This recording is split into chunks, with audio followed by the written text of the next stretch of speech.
Class 12th accountancy के MCQs पूछे गए थे और बोला गया था कि 5 से 6 के बीच में सुबह एमसीक्यू जो है वो पूछे जाएं। तो इसी बीच में जो है ना एमसीक्यू पोस्ट किए गए थे। क्वेश्चन नंबर फर्स्ट यहाँ पर है, dash goodwill is the excess of total capital of the firm over actual combined capital of partners.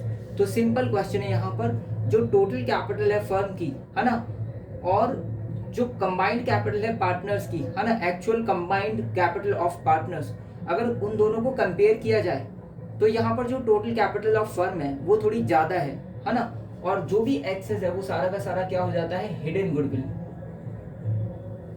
Next, a company vanished limited has purchased an asset costing 22 lakh rupees.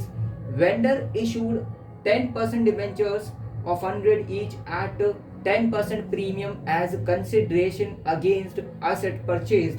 Calculate number of debentures to be issued. बड़ा आसान question है ये भी।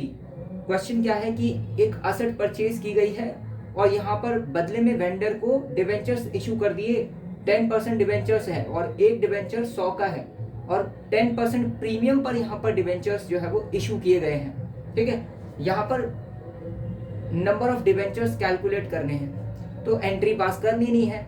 हमने 2 case किए थे, कौन से, कि अगर कंपनी मान लीजिए असेट परचेज करती है तो कैश में पेमेंट ना करके डिवेंचर्स इशू कर दिए जाते हैं। ठीक है, एक तो ये केस था। दूसरा कि कंपनी अगर बिजनेस परचेज करती है तो फिर यहाँ पर कैश में पेमेंट ना करके डिवेंचर्स इशू किए जाते हैं। ये 2 केसेस किए थे, इसमें से पहला वाला ये केस है। ठीक है, अब एंट्री पास करनी नहीं है तो यहाँ पर number of debentures simple calculate करने हैं, तो उसके लिए क्या करेंगे, number of debentures is equal to 22 lakh की तो असेट है 22 लाख रुपीस, एक डिवेंचर 100 का है और ये प्रीमियम पर इशू किया गया है 10% प्रीमियम, तो 100 का 10% निकालें तो 10 रुपीज आता है। 22 लाख को 110 से डिवाइड देंगे तो कितना मिलता है, 20,000, है ना, तो 20,000 नंबर ऑफ डिवेंचर्स आ गए। Next question, name the sub head under which the premium on redemption of debentures appears in the balance sheet.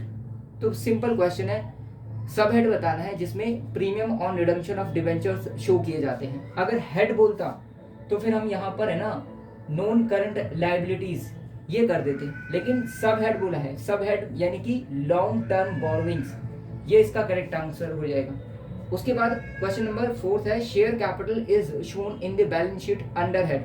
तो अगेन शेयर कैपिटल कौन से हेड में शो की जाती है, तो इसका हो जाएगा शेयर होल्डर्स फंड। ठीक है, शेयर होल्डर्स फंड शॉर्ट में लिख दिया है हमने SHF, शेयर होल्डर्स फंड। उसके बाद security premium account is shown in liabilities side in the balance sheet under the heading of. अब सिक्योरिटी प्रीमियम अकाउंट पूछ लिया कि भाई लायबिलिटीज साइड पर शो किया जाता है बैलेंस शीट के अंदर, लेकिन हेड बताना है, तो ये वाला हो जाएगा रिजर्व एंड सरप्लस। हो गया ये।